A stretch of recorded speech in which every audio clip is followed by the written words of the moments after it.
17 years, long enough to feel like a lifetime. But here I am, trying to make sense of a shattered marriage and the chaos it left behind. I'm 47, she's 42. Lisa, the woman I built my life with, the woman who tore it apart. The first decade of our marriage was nothing but a dream. We had everything, a house, 2 kids, a family. But then, a decade ago, the nightmare unfolded. I walked in on Lisa, caught in the act. She confessed, her words ringing in my ears, "I've fallen out of love with you. I want an open marriage." My heart broke right then. She said the pregnancies, the physical and emotional toll, had drained her. But her idea of unwinding was a parade of men coming into our home. I tried to hold it together for our kids, our toddler and infant. I wasn't going to make them choose between us. So I stepped aside, moved upstairs, let her do whatever she needed to do, and I tried to stay sane. We called it separation, but it was bitter. So much bitterness. A marriage eaten away by betrayal. And yeah, most of it came from me. She cheated, after all. But time passed. Life continued. I let go of my anger. I healed. I moved on. I thought I had. Then came Kathy. 35, she was my junior at work. We hit it off right away. The connection was immediate. It wasn't romantic at first, just easy, like we were meant to understand each other. We became fast friends, spending time together outside of work, just talking. It felt normal. For the first time in years, I felt normal. But then, one night, it happened. We kissed. And something inside me shifted. There was a spark I hadn't felt in years. Since then, Kathy had been staying over more often. It was innocent enough at first, until Lisa started acting strange. No, more like controlling. One evening, Kathy and I were having dinner in the kitchen when Lisa just walked in like she owned the place. No knock. No announcement. Just sat down and asked, "Can I join you guys?" It was so awkward. Kathy and I exchanged looks, both stunned. Lisa didn't wait for an answer, just plopped down and started eating, talking about nonsense. We smiled at her, but it was all forced. The dinner was ruined. I tried to be patient, thought maybe she was just trying to be part of the family. But it didn't stop there. It got worse. The next time Kathy and I were upstairs, watching a movie, Lisa barged in. She demanded I come with her. "Your kids need you," she said. I asked what was going on, and she told me our younger son needed help with his science project. Now, we had an arrangement. I helped the older kid, she handled the younger one. But Lisa was having none of it. She screamed at me. "Is this kid not yours?" she yelled. "Instead of helping him, you're here lurking around like a dud." I couldn't believe it. The argument escalated, and poor Kathy got so uncomfortable, she left. I was left alone with Lisa's wrath. After that, Kathy told me she wouldn't come to my place anymore. She didn't want to be around that toxicity. We still meet at her place, but it's not the same. And now I'm stuck in a dilemma. Why should I compromise my life, my happiness, for someone who never cared about mine? For years, I turned a blind eye to her escapades. She brought men into our home, and I stayed quiet. But now that I found someone who makes me feel alive, she's sabotaging everything. I confronted Lisa. She denied everything, as if nothing was wrong. She claimed she wasn't bothered by my relationship with Kathy and tried to gaslight me into thinking I was overreacting. Then, in a strange twist, she called Kathy to apologize. She begged Kathy to forgive her. Kathy, being the kind soul she is, accepted, but she made it clear she only wanted to meet at her place now. Now I'm torn. I want to divorce Lisa. I should have done it years ago. But I stayed for the kids. I didn't want them to have to choose. Now, I'm thinking about my own life. Should I put myself first, or wait for them to grow up? And still, I can't shake the anger. The anger at Lisa for betraying me, for opening up our marriage, and at myself for not standing up for what I deserved. Why did I wait so long? Ah, the joys of modern romance. When your ex-wife shows up uninvited to your dinner dates and school projects become battlegrounds for custody. It's like a slow-motion disaster unfolding before my eyes. And why is it always so hard to let go? Is it fear of the unknown, or the comfort of the past? Or maybe it's just that divorce isn't as easy as it seems. It's a messy, expensive process, and it's hard to know if it's worth it. But here I am. Again. Wondering if I should have left sooner, wondering if it's too late to start fresh. I can see the road ahead, but it's hard to know if I should take the leap or keep walking the same old path, carrying the weight of my past. Hindsight is 20/20, but the damage is already done. Could a man, just an ordinary man, truly want to be caught up in this twisted, unending mess of laws, emotions, and obligations? The system we live in, where fault is meaningless, left me to navigate a world where moral lines blurred into shadows. In a no-fault state, there was no one to blame for the unraveling of my marriage, yet I was still shackled by the weight of alimony and child support. No escape from the obligations that followed me like an ever-present shadow.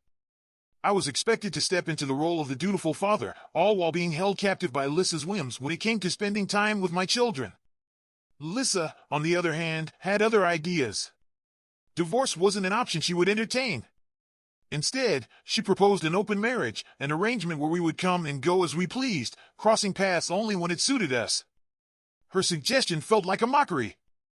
I knew deep down I would never find my way back to her, but divorce was financially impossible. So we settled into a strange, hollow form of coexistence, separated but under the same roof. She could call it an open marriage, or whatever term she chose to give it, but in my mind, it was nothing more than a withering plant, dead and barely clinging to life. The years passed, and Lissa found comfort in the arms of others. While she claimed these relationships were meaningless, I saw the evidence with my own eyes. At least 3 men, more than just fleeting encounters, no, they were in our home, taking up space in the very rooms I once shared with her. They hiked, they vacationed, they lived in a way that seemed so foreign to me. How could I not be affected by it? To see the woman I once loved entangled with other men, it was both a betrayal and a wound that wouldn't heal. I had to find a way to survive it. In our duplex, it felt as though the walls were closing in. The house, built for a family who had long since left, became the stage for my emotional unraveling. The main floor held the living room, a kitchen too big for our family, a master bedroom, and a room I had transformed into a place for the children. Upstairs, the guest room mirrored the master, a cold reminder of what was once mine. The rest of the space, a library, a haven of books and empty echoes, led up to a terrace that offered nothing but silence and a view of a life slowly slipping away. In the beginning, I tried to numb the pain. I jumped into a whirlwind of dates, hoping to find solace in fleeting connections. But after a few months, it felt hollow, empty, as if I was simply filling a void with distractions. So, I stopped. I turned inward, focusing on something that might restore some sense of purpose. I joined a badminton club, rediscovered my love for sports, and even went on solo hikes with strangers. It became a part of my life, something that anchored me in the chaos. For 2 years, I did this, but now I go only twice a year, still searching for something, still hoping for more. And then, Kathy came into my life. There was something different about her. With Kathy, I felt seen, understood, happy. For the first time in years, I felt a glimmer of hope, a chance for love again. But, as always, the past loomed large, and Lissa, the constant thorn in my side, began to rear her ugly head once more. Kathy, cautious and wary, refused to come to my home.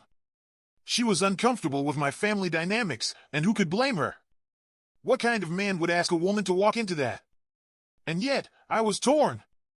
I had to make a choice, Kathy or my children. The weight of it crushed me. Could I really walk away from my children, from the years I had dedicated to being a father? The dilemma gnawed at me. The saga of my life seemed endless, each chapter more complicated than the last. In the end, I did what any man searching for his own happiness would do. I chose to confront it head on. I had a conversation with Kathy, laid everything bare. I wanted to be with her, but I needed her to understand the dynamics I was still tied to. She listened, and though hesitant, she agreed. We would work it out. I told Lissa, with the full force of my emotions, that I would be seeking a divorce. The response was everything I expected, a torrent of guilt, anger, and manipulation. She wept, saying that we had promised never to separate, that we had pledged to stay together for the sake of the family. But how could I live a lie? How could I stay trapped in a charade for the sake of an image? I had already spent too many years pretending. I spoke the words that had been brewing in my chest for years. Enough. I'm leaving. I'm choosing happiness over this suffocating existence. She didn't take it well, of course. She begged, tried every tactic in the book to make me feel guilty. But the truth was, I had the financial freedom now to make my own choices, and it was clear that the time had come. I would be paying for the children's education, and I offered her the house and car. It wasn't just about money anymore, it was about my life. Lissa was relentless, trying to convince me that we could make it work, that I could move out and still be married to her. She suggested that I could live with Kathy but keep our marriage intact, as though my love for Kathy was some passing phase.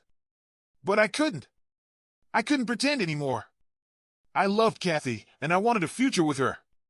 Lissa wouldn't stop, but I stood firm. I signed the papers, and soon, the divorce would be finalized. I would finally be free. Then came the shocking twist. As I was on vacation with my children, Lissa, ever the manipulator, made her move. She sobbed her way to Kathy, playing the victim, claiming that Kathy was ruining our family. She tried to drive a wedge between us, saying that Kathy was just a fling, something meaningless. But Kathy, strong, composed, didn't take the bait. She didn't fight with Lissa. She didn't reach out to me. She just waited patiently, knowing I would return. I admired her for that. In the midst of this storm, Kathy remained calm. She didn't allow Lissa's games to throw her off course. And me? I had no choice but to keep moving forward. The papers were coming. I was moving in with Kathy. And for the first time in years, I could breathe a little easier, knowing that the end of this painful chapter was finally within reach. She's a woman with an unshakable sense of security, even when faced with the complexities of my situation. But when I came home, only to learn about Lissa's malicious move, I couldn't hold back. I stormed to her door and gave her the shouting of a lifetime. Why didn't I do this earlier? I wondered. Why had I let her poisonous behavior linger for so long? Her entitled antics had crossed every boundary, and enough was enough. No one, not even her, was going to get away with it any longer. I left the house. I had finally done it. But the aftermath was complicated. My children chose to stay with me. However, there was no spare room for them, so they're staying at their mom's for now. I'm in the process of looking for a bigger place to make room for them, to give them the home they deserve. Yet, Lissa's tantrums were relentless. From guilt-tripping to yelling, from gaslighting to crying, she threw everything at me. She pleaded for another chance. Could she really believe this would work? I reminded her, no. I told her firmly that our relationship ended years ago. We weren't partners anymore, we were simply co-parents and housemates. And the truth was, I had moved on. I didn't love her anymore. She meant nothing to me. My heart belonged to Kathy now, and that was the end of it. When the divorce papers came, Lissa's reaction was dramatic. She tore them up in a fit of rage, as if that could somehow undo everything. My lawyer had to intervene, sending her a formal notice, threatening legal action for damaging an official document. Only then did she relent and agree to sign. It was a small victory, but the divorce was still ongoing. I hadn't seen Lissa since then. I had gone to pick up the kids twice, but I didn't enter the house. I needed distance from that toxic environment. And now, finally, I'm able to share some relief. The divorce is done. Lissa is officially my ex-wife. It's a victory, but the real highlight? My kids are living with me. They'll visit their mom every 2 weeks, or whenever they want, but for now, this is their home. It's been a whirlwind these past few weeks, renting a house, moving our things. We didn't tell Lissa about the kids moving in until I had secured the new place. We all knew she'd flip out. It was inevitable. So, we waited as long as we could.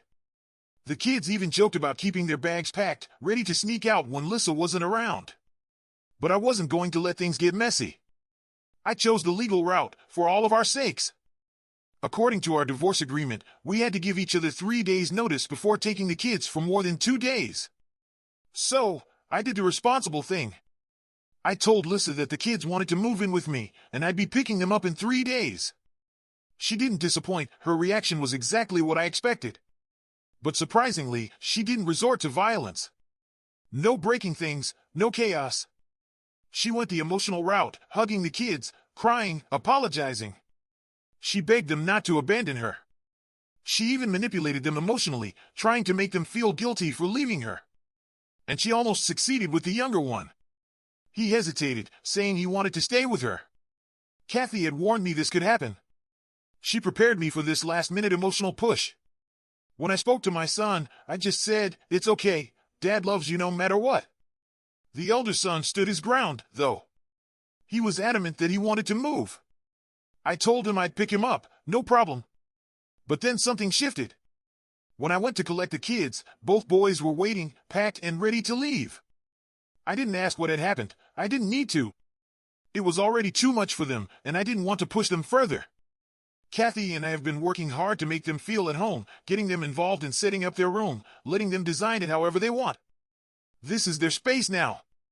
As the boys were leaving, I expected one last desperate attempt from Lissa, but it never came. By then, she had given up. She simply sat there, sobbing, holding them tightly. She apologized for everything, told them she loved them, and said they were free to come back whenever they wanted. Then, almost out of nowhere, she asked if I had a minute for coffee. Her request felt different this time, genuine, even naive. I agreed. Her tone was different, too, filled with remorse.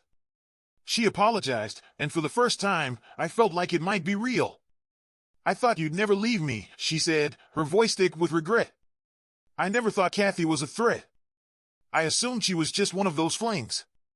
I took you for granted, didn't realize how much I needed you, how much you gave me. I was selfish, I was mean, and by the time I realized it, it was too late." Her words hit me hard. But I just smiled, suppressing the emotions that threatened to spill over. Standing up to leave, she came forward for a hug. And I, almost instinctively, hugged her back.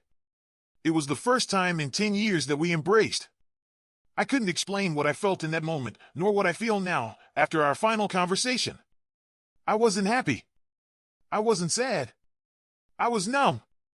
I suppose that's the best word for it. The past 6 or 7 months have completely changed me. It will take time to process everything. I'm still adjusting to this new reality. But one thing is clear, I've made the right decision. My life is moving forward, and the future looks brighter than it ever has before. Thank you all for your incredible support throughout this journey. You've been a pillar of strength for me, and I truly appreciate it. If there's any further progress, I'll update you. But for now, this is where we stand. Lissa's sudden epiphany, her desperate apologies, they may seem like a step toward redemption. But it's important to remember, her realization came far too late. After all the manipulation, the emotional games, and the damage she caused, her apologies feel hollow. It's natural to feel conflicted, to be numb after such a profound experience. But remember, you've done what you needed to do. You've built a brighter future for yourself and your children. Thank you for taking this journey with me. I wish you all the best as you step into your own new chapters, filled with happiness and fulfillment. We all deserve it. What do you think? What would you have done in my shoes? Don't forget to like, subscribe, and hit the notification bell so you don't miss out on the next video. Until next time.